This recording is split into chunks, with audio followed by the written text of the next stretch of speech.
Au premier craquement de brindilles qu'il entendit, il se dissimula derrière le tronc d'un grand sapin et attendit, sans bouger, de voir qui allait se montrer. Ils ne sortaient pas en plein jour, mais ils avaient leurs âmes damnées. Des gens qu'ils avaient achetés ou dont ils s'étaient conciliés les services par d'autres moyens. Marc avait vu en ville ce Stracker, un type à vous faire froid dans le dos. Il avait les yeux d'un crapaud qui se chauffe au soleil. On le sentait capable de briser les bras d'un bébé tout en continuant à sourire. Il enfonça sa main dans la poche de sa veste que gonflait le pistolet de son père et passa ses doigts sur la lourde masse métallique. Les balles, si elles n'étaient pas en argent, ne leur feraient rien à eux, mais s'il réussissait à toucher Stracker entre les deux yeux, il lui ferait son affaire, c'était sûr. Son regard s'arrêta un instant sur un objet de forme à peu près cylindrique, enveloppé dans une vieille serviette de bain et appuyé contre l'arbre. Il y avait derrière la maison des Pétry une réserve de bois de chauffage, environ 2 stères de bûches, du frêne, que son père et lui avaient débité en juillet et en août avec la scie électrique McCulloch. Henri Pétry était un homme précis, et chaque bûche, Marc en était sûr, était longue de 90 centimètres à un poil près. Son père avait d'instinct la bonne longueur, comme il savait que l'hiver succédait à l'automne et que dans la cheminée du salon, c'était le bois de frêne qui brûlerait le plus longtemps en faisant le moins de fumée. Son fils, qui lui avait des connaissances d'un autre genre, savait que le frêne avait son utilité en ce qui les concernait. Ce matin, alors que, munis des jumelles qui leur servaient à observer les oiseaux, son père et sa mère étaient sortis faire leur promenade dominicale, il avait pris une des bûches et l'avait taillée en pointe avec sa petite hache de scout. Ce n'était pas du travail de précision, mais ça irait quand même. L'espace d'une seconde, une tache de couleur lui frappa la rétine. Il se blottit contre l'arbre et glissa un œil le long de l'écorce rugueuse, en direction de l'ennemi. Un instant plus tard, il vit clairement une personne en train de gravir la colline. C'était une fille. Il se sentit à la fois soulagé et déçu. En fait de suppôt du démon, ce n'était que la fille des Norton. Soudain, son intérêt se raviva. Elle aussi portait un pieu. Quand elle fut parvenue un peu plus près, il dut se contenir pour ne pas laisser échapper un rire ironique. C'était un piquet de palissade qu'elle tenait à la main. Il suffirait de 2 coups d'un marteau ordinaire pour le fendre en 2. Elle allait passer à droite de son arbre. Tandis qu'elle s'approchait, il se mit à le contourner doucement, d'abord dans un sens, puis dans l'autre, en prenant garde d'éviter les brindilles qui pouvaient le trahir. Ce petit mouvement synchronisé, une fois terminé, il ne la vit plus que de dos. Elle poursuivait sa montée vers la clairière avec la plus grande prudence. Voilà un bon point pour elle, malgré ce ridicule pieu de palissade. Elle n'était donc pas totalement inconsciente des dangers qu'elle courait. N'empêche que si elle continuait à avancer, elle allait bientôt se trouver en difficulté. Stracker était chez lui. Marc, qui était là depuis 12h30, l'avait vu sortir dans l'allée, jeter un coup d'œil sur la route, puis rentrer dans la maison. Marc se demandait justement ce qu'il allait faire quand cette fille était arrivée, introduisant une nouvelle variable dans l'équation. N'allait-elle pas tout gâcher, finalement?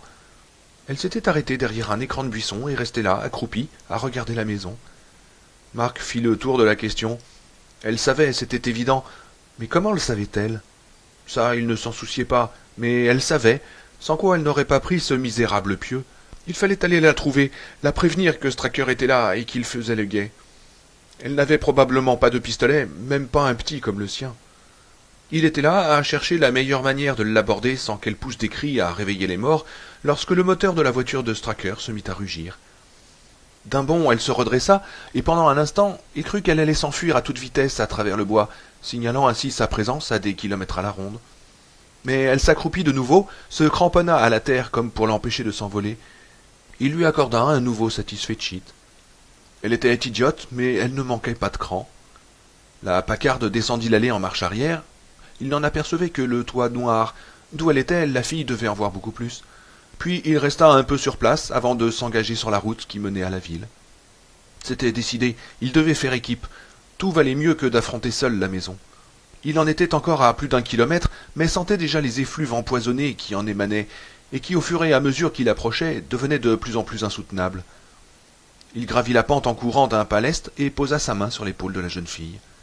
Il sentit son corps se raidir, et prévoyant qu'elle allait se mettre à hurler, lui dit « Ne crie pas, n'aie pas peur, c'est moi !» Elle ne cria pas, mais poussa un énorme soupir de frayeur. Blanche comme un linge, elle se tourna vers lui. « Qui moi ?» Il s'assit à côté d'elle. « Je m'appelle Marc Pétry. Je te connais, tu es Sue Norton. Mon père connaît le tien. »« Pétry... Henri Pétry ?»« Oui, c'est mon père. »« Mais qu'est-ce que tu fais ici ?» Elle le regarda plusieurs fois des pieds à la tête, comme pour s'assurer qu'il était réellement là. La même chose que toi, seulement ton pieu, c'est de la rigolade, il est trop... Il hésita avant d'employer un mot rencontré au cours de ses lectures et dont il connaissait le sens, mais qu'il n'avait encore jamais utilisé. Il est trop frêle. Elle regarda son piquet de palissade en rougissant. Ce machin-là, oh, je l'ai trouvé dans les bois, et j'ai pensé qu'il risquait de faire tomber quelqu'un, alors je... Il coupa court à ces tergiversations d'adulte. Tu es venu tuer le vampire, non? Bon, quelle drôle d'idée. Des vampires. Et puis quoi encore? Un vampire a essayé de m'avoir hier soir. D'ailleurs, il a failli y arriver.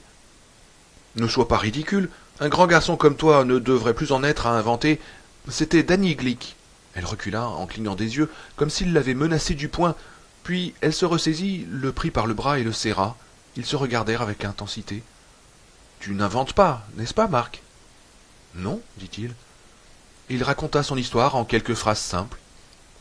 Es-tu venu ici seul? Lui demanda-t-elle quand il eut fini.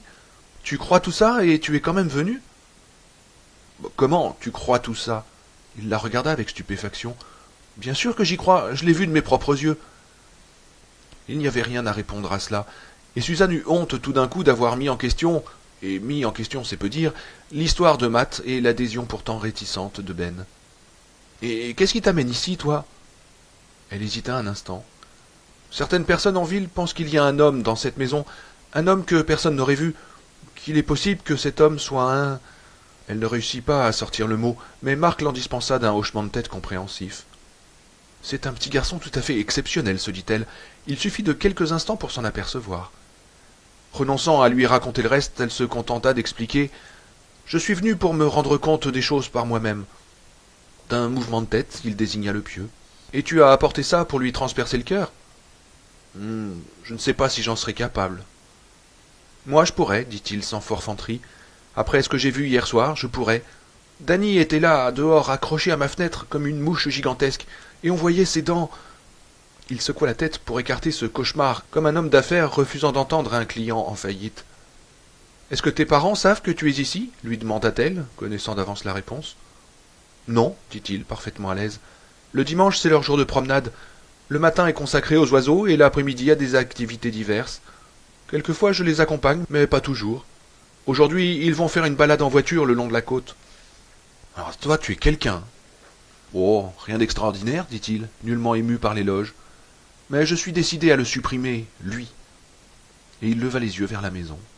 « Mais es-tu sûr que... »« Oh oui, absolument sûr.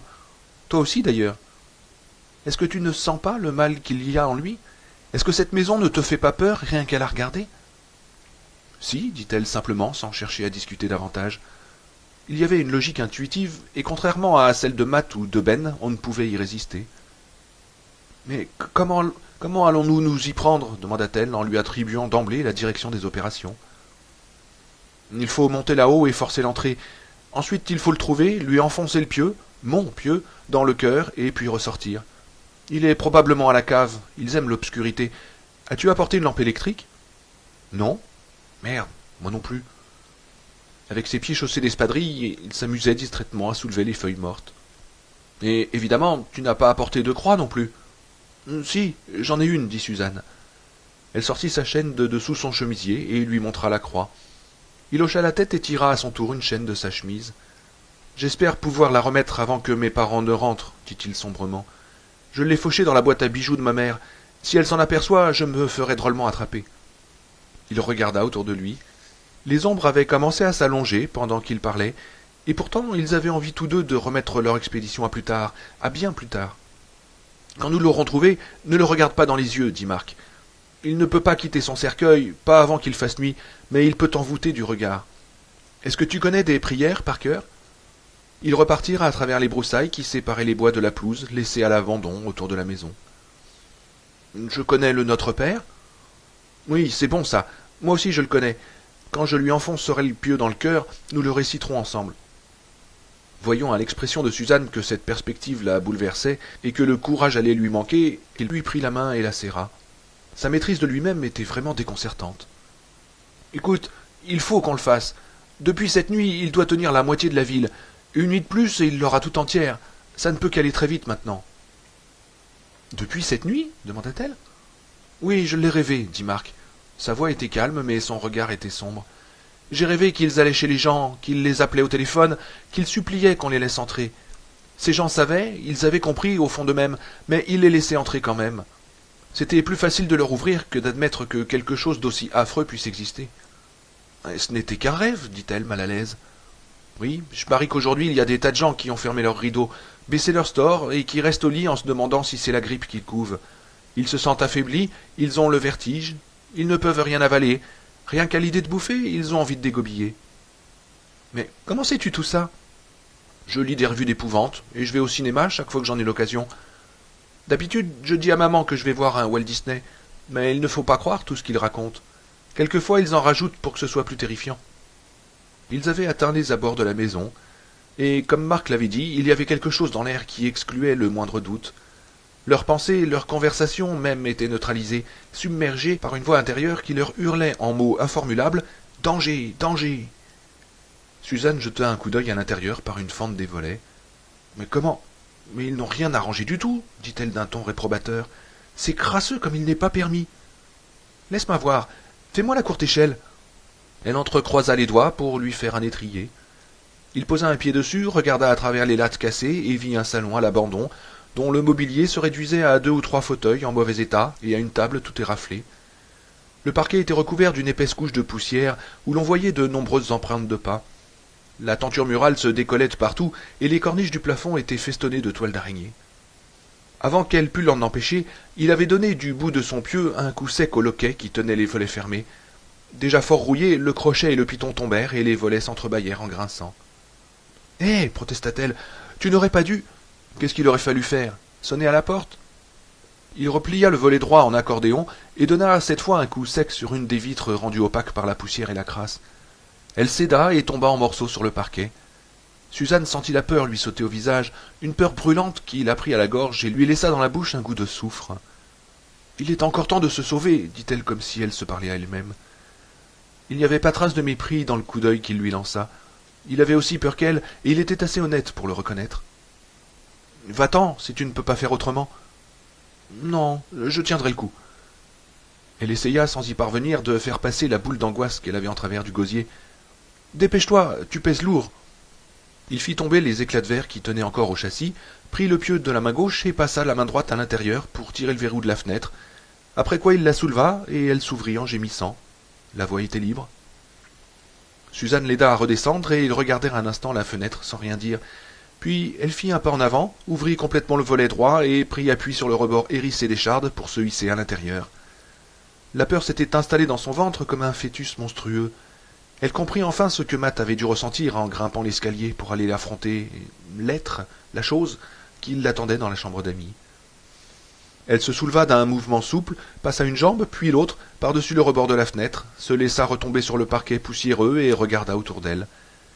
Les murs exsudaient une puanteur si forte qu'elle en était presque palpable.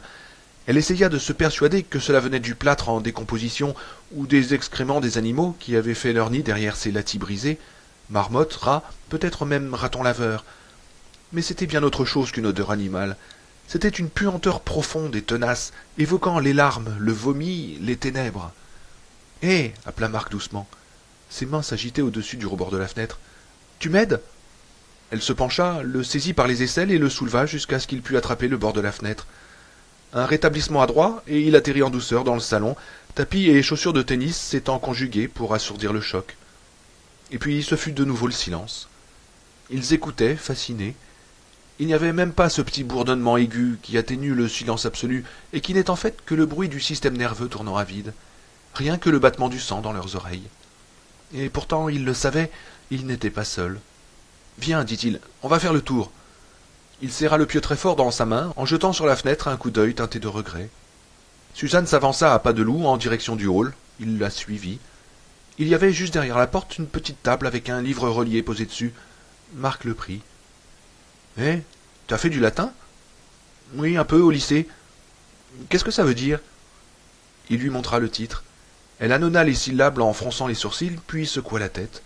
« Je ne sais pas. » Il ouvrit le livre au hasard et tressaillit. Il était tombé sur l'image d'un homme nu qui tendait le corps éviscéré d'un enfant vers quelque chose ou quelqu'un qu'on ne voyait pas. Il se hâta de remettre le volume sur la table, heureux de s'en débarrasser. Ils poursuivirent leur chemin à travers le hall jusqu'à la cuisine. L'obscurité était profonde, le soleil était déjà passé de l'autre côté de la maison. « Tu sens » lui demanda-t-il.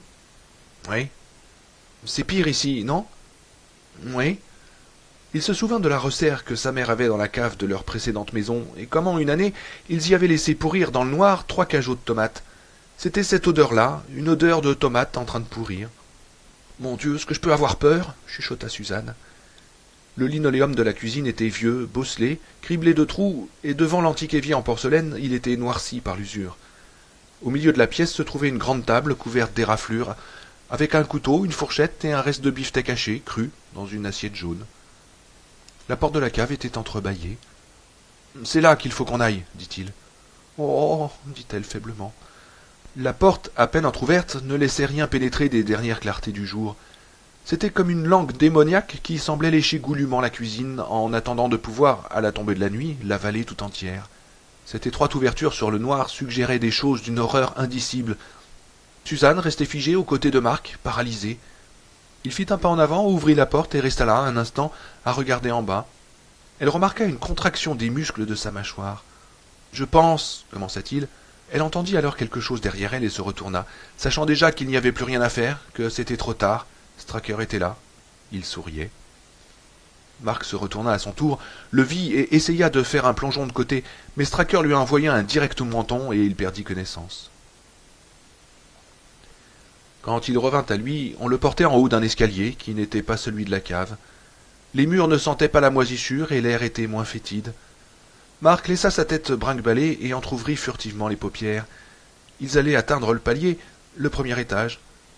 On y voyait encore assez bien, le soleil n'étant pas tout à fait couché. Il restait donc une lueur d'espoir. À peine était-il arrivé en haut que les bras qui le tenaient le lâchèrent. Il tomba lourdement à terre, sa tête heurta le sol. « Crois-tu vraiment, jeune homme, que je ne vois pas que tu fais le mort ?» lui demanda Straker. Vu du plancher, il paraissait avoir au moins 3 mètres. Son crâne chauve luisait dans la pénombre. Marc s'aperçut, terrifié, qu'il avait une corde enroulée autour de l'épaule. Il tâta la poche où il avait mis son pistolet. Straker jeta la tête en arrière et rit à belles dents.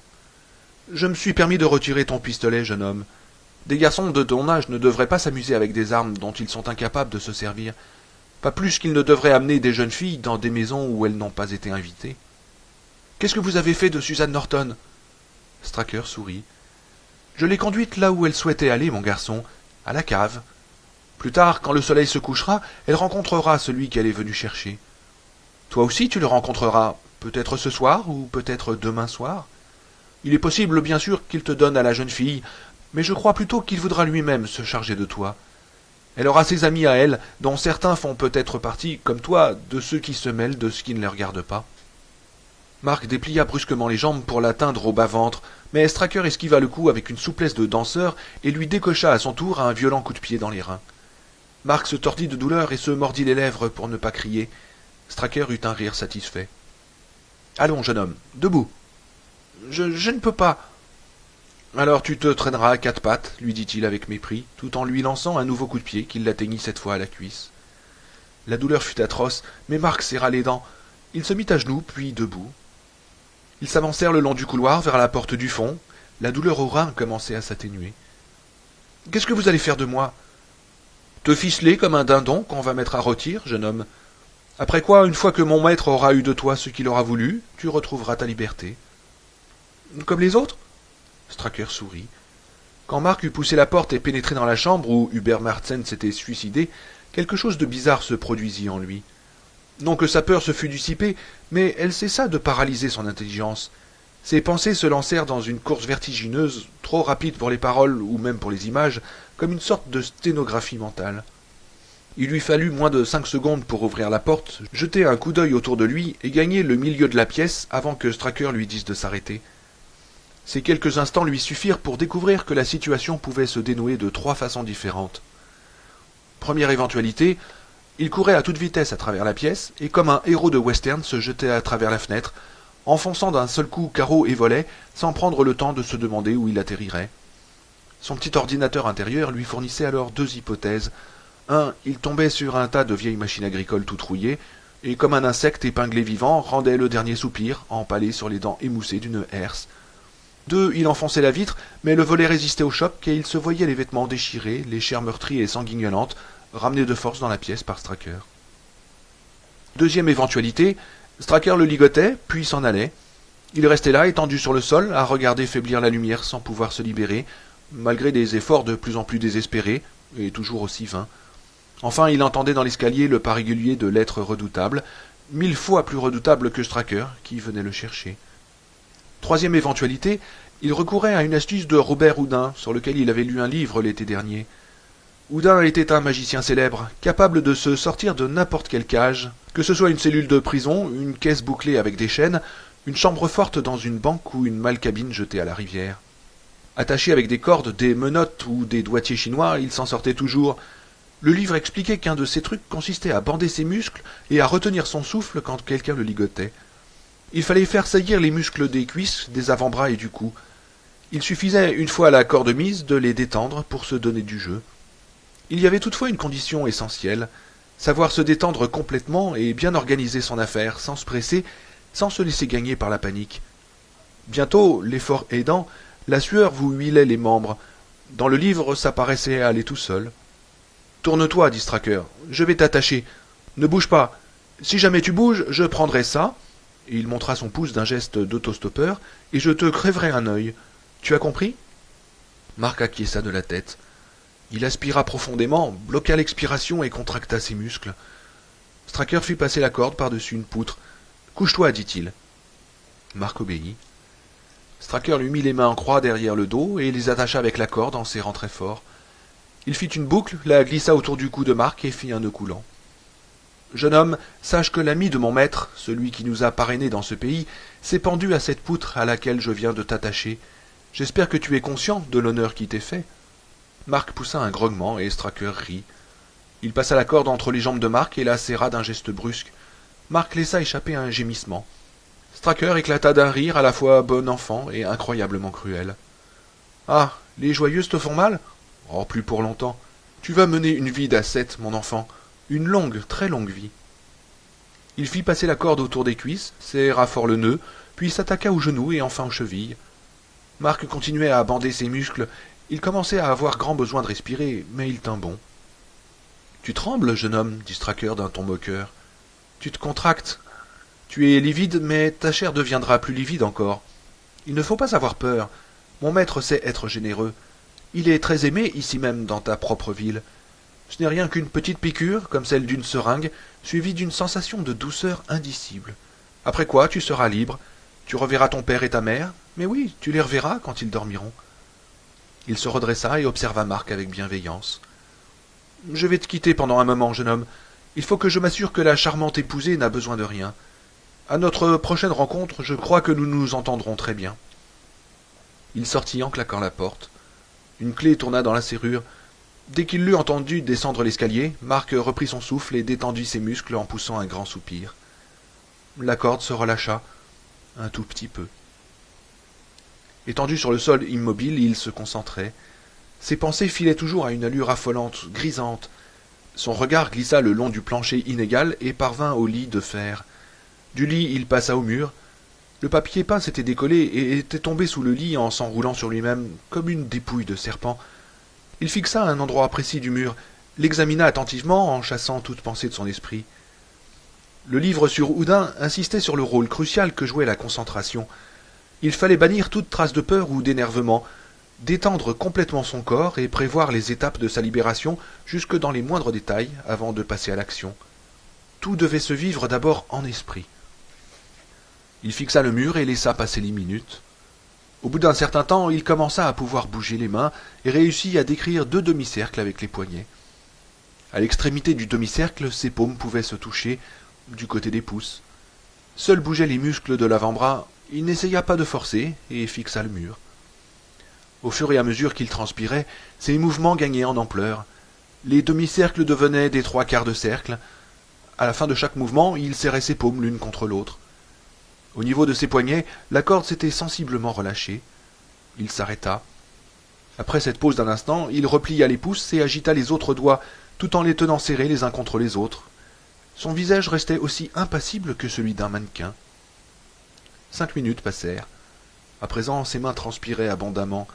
Il avait atteint un tel degré de concentration qu'il en était arrivé à contrôler, au moins partiellement, son système nerveux sympathique, comme le font yogi et fakir, et même, sans en avoir clairement conscience, certaines fonctions du corps normalement indépendantes de la volonté.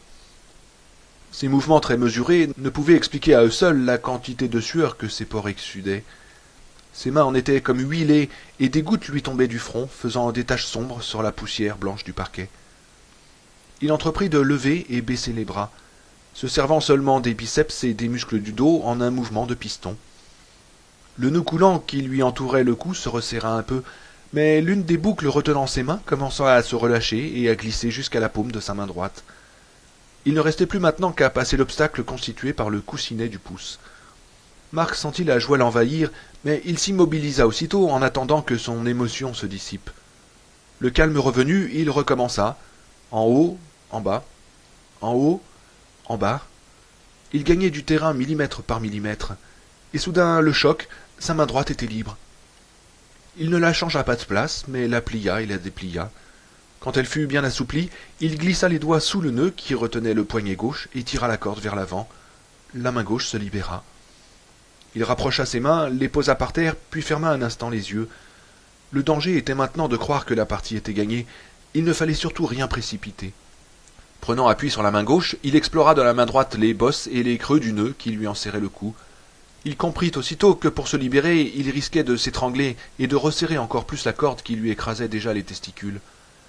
Il prit une longue aspiration et commença à travailler le nœud. La corde se tendit. Les aspérités du chanvre brut lui rentraient dans la gorge comme de minuscules aiguilles de tatouage. Pendant un moment qui lui parut interminable, le nœud lui résista. Sa vue se troubla et de grandes fleurs noires apparurent devant ses yeux. Il garda son calme, et à force d'agiter le nœud à un rythme régulier d'avant en arrière et d'arrière en avant, il le sentit se desserrer.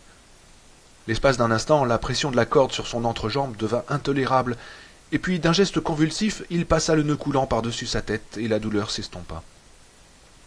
Il s'assit, baissa la tête, et respirant avec difficulté, berça dans ses mains ses testicules meurtris. La douleur lancinante fit place à une douleur diffuse, et il y eut comme une sensation de nausée. Quand il commença à avoir moins mal, il regarda la fenêtre. Les volets étaient fermés, la lumière qui passait encore par les lattes brisées avait pris un ton grisâtre, le soleil allait se coucher, et la porte était fermée à clé. Il tira la partie libre de la corde pour la décrocher de la poutre, et se mit à défaire les nœuds qui retenaient ses jambes. Ils étaient serrés au maximum, et son pouvoir de concentration avait baissé. Le contre-coup de l'effort qu'il venait de fournir se faisait sentir. Il se libéra les cuisses, les genoux, et après ce qui lui parut être un combat interminable, les chevilles, puis il se mit debout en chancelant au milieu des boucles de cordes défaites, désormais inoffensives, et entreprit de se masser les cuisses. C'est alors qu'il entendit, venant d'en bas, un bruit de pas. Il releva la tête, les narines dilatées par la peur, boitilla jusqu'à la fenêtre et essaya de la soulever. Mais elle était fixée par de grands clous rouillés, recroquevillés comme des agrafes sur le bois pourri du chambranle. Les pas montaient l'escalier. Il s'essuya la bouche de la main et jeta un coup d'œil affolé autour de la pièce. 2 piles de revues, une petite assiette en étain avec, gravée dessus, l'image d'un pique-nique estival de 1890, et le lit de fer, c'était tout ce qui s'y trouvait. En désespoir de cause, il se dirigea vers le lit et le souleva par un bout. C'est alors qu'un dieu vit, du fond de sa retraite lointaine, combien il s'était aidé lui-même, et décida de l'aider à son tour. Les pas avaient parcouru le couloir et atteignaient la porte quand Marc enleva la dernière vis et arracha le pied du lit. Au moment où la porte s'ouvrit, Marc se tenait derrière, prêt à bondir. Il brandissait son pied de lit comme un Indien son tomahawk. « Jeune homme, je suis venu !» Stracker vit la corde par terre et, foudroyé, resta cloué sur place pendant une seconde. Marc eut l'impression que la suite des événements se déroulait au ralenti, comme à la télé lorsqu'on vous repasse certaines séquences d'un match pour qu'on suive bien les mouvements des joueurs. Puis il sembla qu'il disposait de plusieurs minutes, et non pas de quelques secondes, pour bien viser le morceau du crâne qui dépassait de la porte. Tenant le pied de lit des 2 mains, il frappa, mais pas aussi fort qu'il l'aurait voulu. Il sacrifia un peu de sa force à la précision et atteignit Stracker juste au-dessus de la tempe au moment où il tournait la tête pour regarder derrière la porte. Ses yeux se fermèrent sous l'effet de la douleur, le sang jaillit en geyser de la blessure. Plié en deux, tout en chancelant, il entra dans la pièce à reculons. Son visage était convulsé de haine. Il avança le bras et Marc lui asséna un 2e coup. Le pied de lit toucha cette fois le crâne chauve juste au-dessus du front et le sang jaillit de nouveau. Stracker s'écroula comme une poupée désarticulée, les yeux révulsés. Mark fit le tour du corps et le contempla avec ses yeux écarquillés et vides. L'extrémité du pied de lit était tachée de sang. Un sang, remarqua-t-il, dont le rouge était plus foncé que celui des films en technicolor. À le regarder, il se sentit pris de nausée, alors que la vue de Stracker inanimé l'avait laissé indifférent. « Je l'ai tué, pensa-t-il, et tout de suite après, tant mieux, c'est une bonne chose. » La main de Stracker lui saisit la cheville. Mark poussa un cri étouffé et essaya de dégager son pied, mais c'était comme s'il était pris entre les mâchoires d'un piège à ressort. Stracker le regardait de ses yeux froids et brillants. Son visage dégoulinait de sang, ses lèvres remuaient, mais aucun son n'en sortait. Mark tira encore plus fort, mais en vain, tout en gémissant. Il se mit à taper de toutes ses forces avec le pied de lit sur la main en pince de crabe de Stracker. Une fois, 2 fois, 3 fois. À la 4e fois, il y eut un bruit atroce de crayon qu'on casse en deux, le bruit des doigts qui se brisaient. Stracker lâcha prise et Mark se dégagea d'un mouvement violent qui le projeta dans le couloir où il se retrouva tout titubant. La tête de Stracker retomba par terre. Sa main blessée s'ouvrait et se refermait convulsivement sur le vide, comme s'agite la patte d'un chien qui rêve qu'il a attrapé un chat. Les doigts engourdis de Mark laissèrent tomber le pied de lit, et il s'éloigna à reculons en tremblant. Puis la panique le saisit. Il fit volte-face et descendit à toute allure l'escalier, sautant 2 ou 3 marches à la fois de ses jambes encore maladroites, et effleurant à peine de la main la rampe vermoulue. Le hall d'entrée était plongé dans l'ombre, il y faisait presque noir.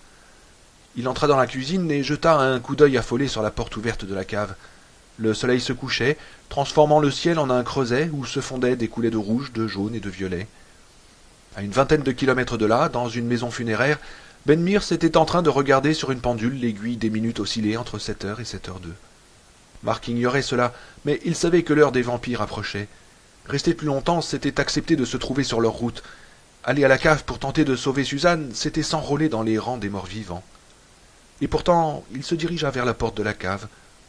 Il réussit à descendre les 3 premières marches, puis la peur le paralysa et l'empêcha d'aller plus avant. Il se mit à pleurer et à trembler violemment, comme s'il souffrait d'une crise de paludisme. « Suzanne !» cria-t-il. « Viens vite !»« Marc !» dit-elle d'une voix faible et atone. « Je n'y vois rien, il fait tout noir !» Il y eut alors comme une détonation sèche suivie d'un rire qui n'avait rien d'humain. Suzanne poussa un cri qui se transforma en gémissement, puis s'éteignit.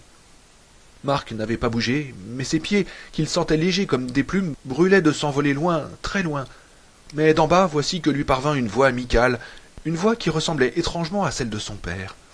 « Descends, mon garçon, je veux te dire toute l'admiration que j'ai pour toi. » Le pouvoir de cette voix était tel que la peur se retira de lui. Ses pieds, devenus de plomb, se refusèrent à remonter. Il commençait même à descendre, quand tout à coup il se rendit compte de ce qu'il faisait, se ressaisit et s'arrêta. Il dut pour cela mobiliser tout ce qui lui restait d'énergie. « Descends !» dit la voix plus proche à présent. Derrière la chaleur paternelle, Marc sentit une autorité inflexible. « Je connais votre nom, vous êtes Barlow !» cria-t-il. Et il détala à toutes jambes. Quand il atteignit le hall d'entrée, la peur l'avait de nouveau envahi, et si la porte de la maison n'avait pas été ouverte, sans doute serait-il passé au travers, laissant derrière lui une porte découpée en silhouette, comme dans les dessins animés. Il descendit le chemin en courant à fond de train, comme l'avait fait autrefois le jeune Ben Mears, puis il s'engagea sur Brooks Road en direction de la ville. Mais il ne se sentait pas en sécurité. Qu'est-ce qui empêchait le maître des vampires de le poursuivre jusque-là? Il quitta donc la route et se fraya un chemin à travers bois dans l'obscurité. Il traversa Taggart Stream en s'enfonçant dans l'eau jusqu'aux genoux, s'embrouilla les jambes dans les buissons de ronces de l'autre rive, déboucha enfin dans le jardin de ses parents derrière la maison.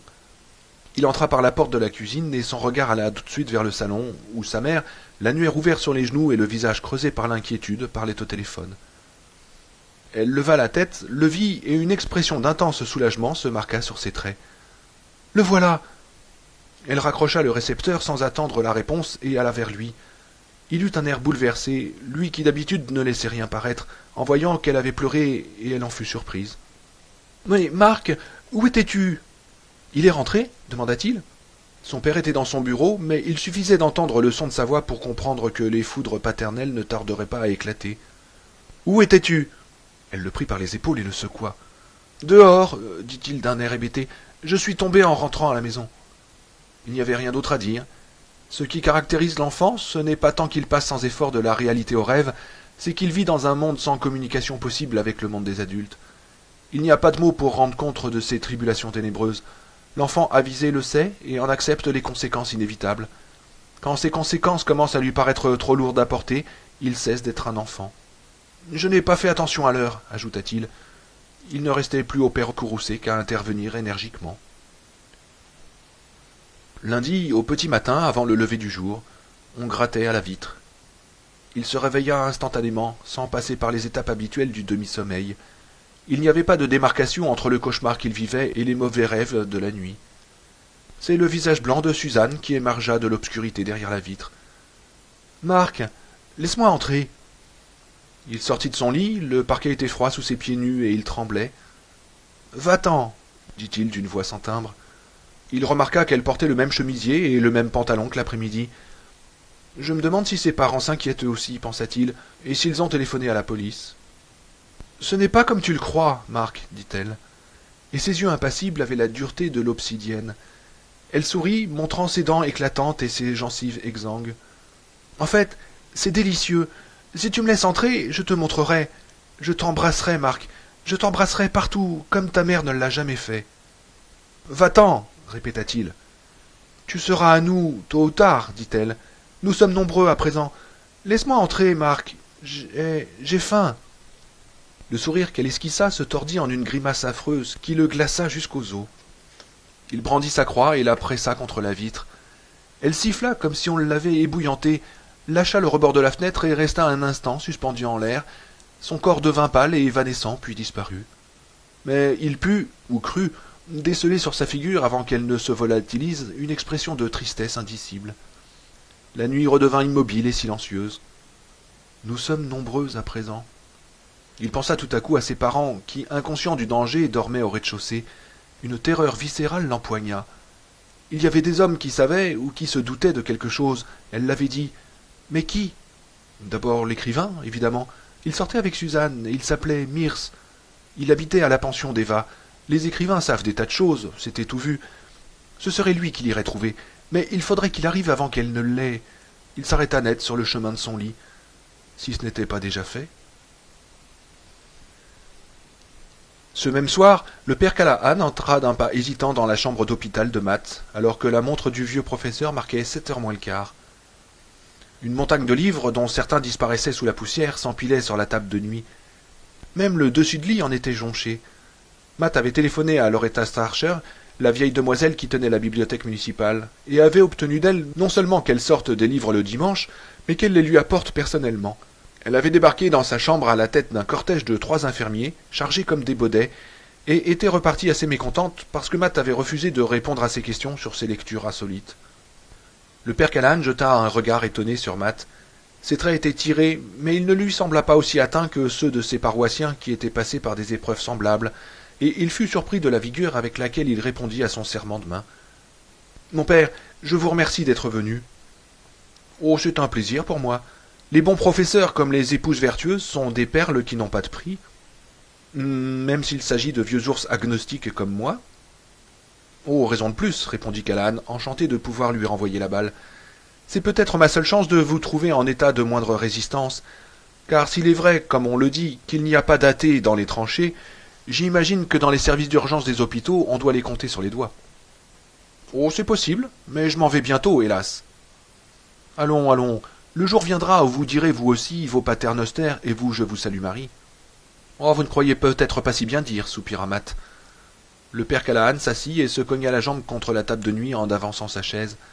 Une pile de livres en équilibre instable s'écroula sur ses genoux. Il les remit sur la table tout en lisant à haute voix les titres. Dracula, l'invité de Dracula, à la recherche de Dracula, la branche d'or, l'histoire naturelle des vampires, naturelle, recueil des contes hongrois, les monstres des ténèbres, les monstres dans la vie de tous les jours, Peter Curtin et le monstre de Düsseldorf. Il passa la main sur la dernière couverture, en retira une épaisse couche de poussière et découvrit l'image d'un spectre penché sur une jeune fille endormie. Varney le vampire ou la fête du sang. Bonté divine, c'est avec de pareilles lectures qu'on soigne aujourd'hui les victimes d'une crise cardiaque? Est-ce que c'est pour discuter de ce genre de sujet que vous avez demandé à me voir? Vous aviez dit à Miss Curless qu'il s'agissait d'une affaire importante. Oui, en effet, dit Matt. Et de quoi peut-il s'agir? Si votre intention était de m'inquiéter, vous y avez certainement réussi. Matt le regarda calmement. Un de mes meilleurs amis, Ben Mears, devait prendre contact avec vous aujourd'hui. J'ai compris, d'après ce que m'a dit votre gouvernante, qu'il ne l'a pas fait. C'est exact, je ne l'ai pas vu. J'ai essayé en vain de le joindre. Il a quitté l'hôpital en compagnie de mon médecin, James Cody, que je n'ai pas pu joindre lui non plus. Et je n'ai pas davantage réussi à retrouver Susan Norton, la jeune amie de Ben. Elle est sortie au début de l'après-midi, ayant promis à ses parents de rentrer vers 5 heures. Elle n'est toujours pas rentrée et ils sont inquiets. Callahan dressa l'oreille quand Matt prononça le nom de Norton. Bill Norton était venu le consulter une fois, à propos d'un problème qui concernait des membres catholiques de son syndicat. « Vous avez une idée de ce qui a pu leur arriver » demanda-t-il. « Laissez-moi vous poser une question. C'est sérieux, et je voudrais que vous réfléchissiez bien avant de me répondre. Avez-vous remarqué quoi que ce soit d'inhabituel à Salem ces derniers temps ?» Depuis le début de leur entretien, Callahan avait l'impression, et la question prudente de Matt ne fit que renforcer ce sentiment, que son interlocuteur prenait un grand soin de ne pas l'inquiéter en lui faisant part ouvertement de ce qu'il avait en tête. L'invraisemblable collection de livres dont il s'était entouré parlait d'elle-même, et ce qu'elle suggérait était déjà suffisamment effrayant. « Des vampires à Salem » demanda-t-il. Il était en train de penser à ces dépressions qui succèdent si souvent aux graves maladies, et de se dire que le malade avait de bonnes chances d'y échapper s'il y avait par ailleurs de solides raisons de vivre. L'artiste avait sa peinture, le musicien sa musique, l'entrepreneur sa maison à terminer, mais la passion qui empêchait le malade de sombrer n'était pas forcément saine. Elle pouvait être liée à une psychose jusque-là inapparente. Fort de son expérience, Callahan était d'avis qu'une petite psychose de temps en temps, comme une bonne dose de Cutisark, pouvait être tout à fait bénéfique. Il se contenta donc de croiser les mains et d'attendre que Matt continue. « C'est déjà très difficile pour moi de vous parler de ce que j'ai dans l'esprit, mais si vous me croyez en proie à des fantasmes à la suite de ma maladie, ce sera plus difficile encore. » Stupéfait de voir Matt lire dans ses pensées au moment même où il les formulait, Callahan s'efforça de rester impassible et dit d'un ton apaisant. « Vous me paraissez au contraire parfaitement lucide. » Matt soupira. « Qu'on soit lucide ne signifie pas qu'on soit sain d'esprit, et vous le savez bien. » Il changea de position dans le lit, dispersant du même coup les livres éparpillés autour de lui. « Dieu, si Dieu il y a, doit être en train de me faire payer une vie intellectuelle trop académique. Je me suis en effet toujours refusé à émettre la moindre hypothèse sans l'étayer par une argumentation et des références indiscutables. Et aujourd'hui, pour la deuxième fois, je suis obligé d'avancer des affirmations proprement insensées sans pouvoir en fournir la moindre preuve. Tout ce que je peux dire, si je puis vous convaincre que j'ai encore un peu de cervelle, c'est que mes allégations sont assez facilement contrôlables. J'espère seulement que vous consentirez à le faire avant qu'il ne soit trop tard. » Il eut un petit rire ironique. « Avant qu'il ne soit trop tard. Ça sort tout droit de la presse du cœur des années 30, vous ne trouvez pas ?»« C'est que la vie ressemble souvent à un roman photo, » remarqua le père Callahan, tout en se disant que ce n'était pas tellement le cas de sa vie à lui. « Laissez-moi vous poser de nouveau ma question. Avez-vous remarqué quoi que ce soit, n'importe quoi, d'étrange ou d'inhabituel ce week-end ?»« Qui aurait donc quelque rapport avec des vampires ?»« Oui, ou avec tout ce que vous voulez. » Callahan réfléchit un instant. « La décharge était fermée, dit-il finalement, mais quelqu'un avait cassé le portail et j'ai pu y entrer quand même. » Il sourit. « J'aime assez porter moi-même mes ordures à la décharge. Quand je vois cet endroit si humble et pourtant si plein de ressources, j'en arrive à croire, et cela flatte mes tendances élitistes, que, si pauvre qu'il soit, le prolétariat est loin d'être malheureux. La décharge était fermée et Dud Rogers n'était pas là. »« Autre chose ?» demanda Matt. « Oui, les Crockett n'ont pas assisté à la messe ce matin, et pourtant Mrs. Crockett ne la manque jamais. »« Ensuite ?»« Ensuite, il y a évidemment la pauvre Mrs. Glick. » Matt se dressa sur un coude. « Mrs. Glick ? Qu'est-ce qu'elle a ? » ?»« Mais elle est morte. »« Mais de quoi ? » ?»« Pauline Dickens croit que c'est d'une crise cardiaque, dit Callahan sans conviction. « Et quelqu'un d'autre est-il mort à Salem aujourd'hui ?» En temps ordinaire, la question eût pu être considérée comme extravagante. Les morts en série n'étaient pas de règle dans une petite ville comme Salem, malgré le fort pourcentage de personnes âgées dans la population. « Non, répondit lentement Callahan, mais il faut reconnaître que nous avons un taux de mortalité fort élevé depuis un moment. Mike Ryerson, Floyd Tibbets, le bébé McDougall ?» Matt hocha la tête, il avait l'air très las. « C'est plus qu'étrange, dit-il. Nous en serons bientôt au point où ils pourront s'aider les uns les autres à brouiller les pistes. Une ou deux nuits encore, et j'ai peur. Je vous dis que j'ai peur. » Assez tourné autour du pot, dit Callahan. Oui, c'est vrai, je n'ai que trop tardé à vous mettre au courant. Il se mit à raconter son histoire de bout en bout. Il la compléta avec le récit de ce qui était arrivé à Ben, à Susan et à Jimmy sans rien omettre.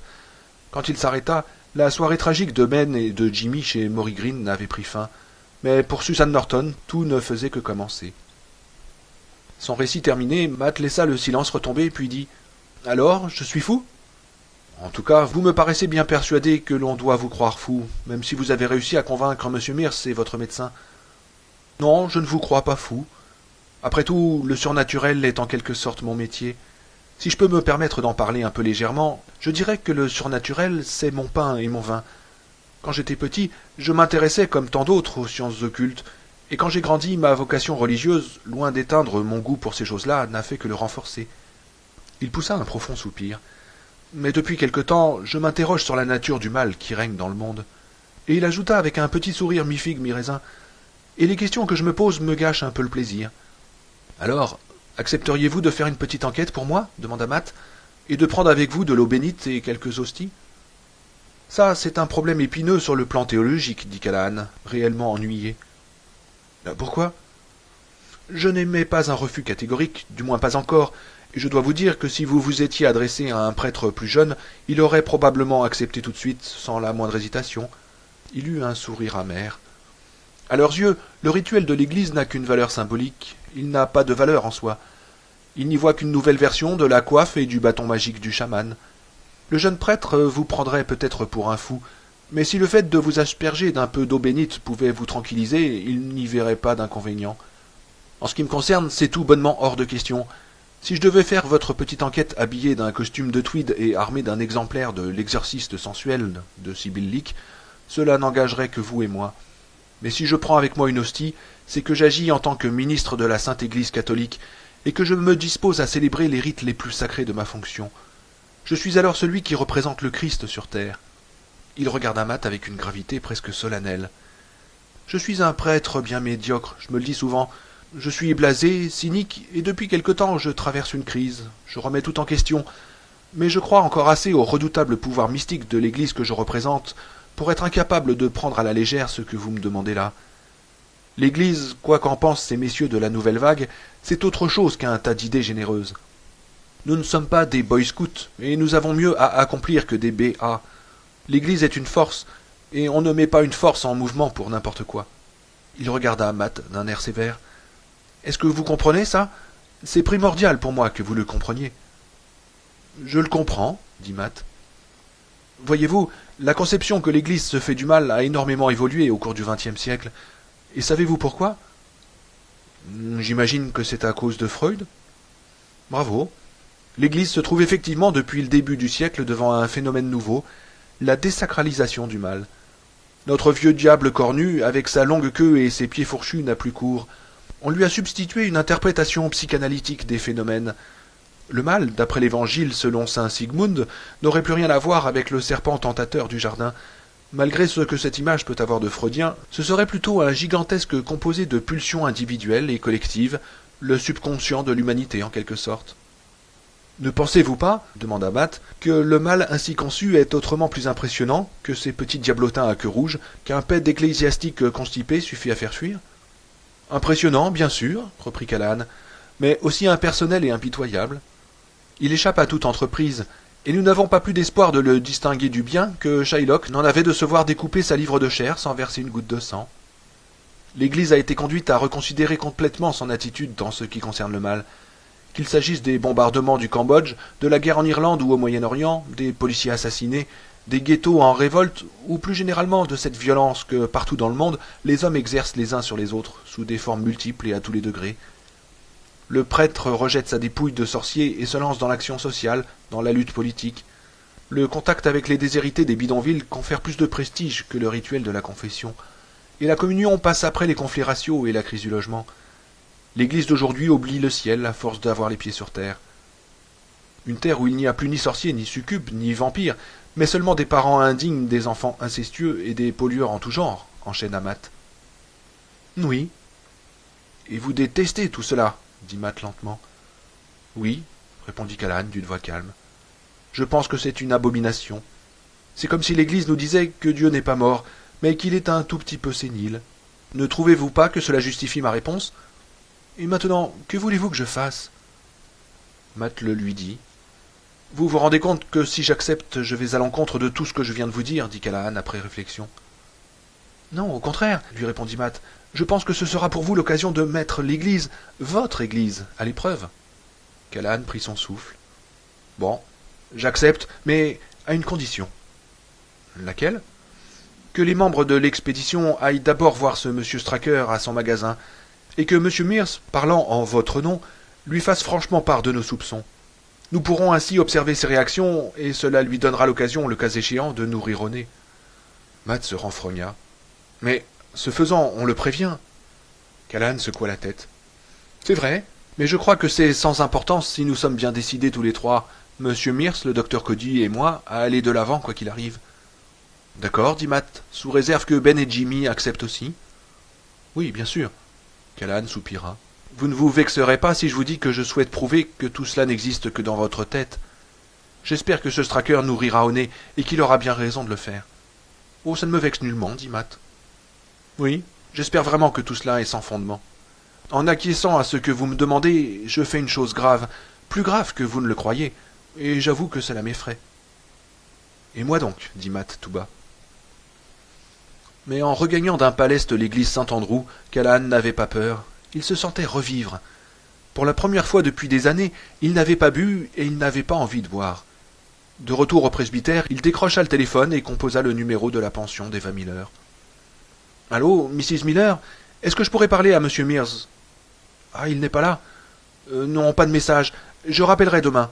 Oui, au revoir. » Il raccrocha et s'approcha de la fenêtre. Mears était-il allé boire une bière dans une taverne des alentours, ou bien tout ce que venait de lui dire le vieux professeur serait-il vrai? Dans ce cas... Ne pouvant rester en place, il alla sous la véranda, derrière la maison, aspira à plein poumon l'air vif et piquant d'octobre et scruta l'obscurité mouvante. Peut-être que Freud n'est pas le seul responsable, pensa-t-il. Peut-être que l'invention de l'électricité, qui de son faisceau lumineux transperce le cœur de la nuit aussi sûrement que le pieu transperce le cœur du vampire, et plus proprement, a autant fait que la psychanalyse pour chasser les ombres qui hantent le cerveau des hommes. Son exaltation, qui n'était qu'un mauvais reflet de son orgueil, s'évanouit comme un écho. La terreur empoigna son cœur.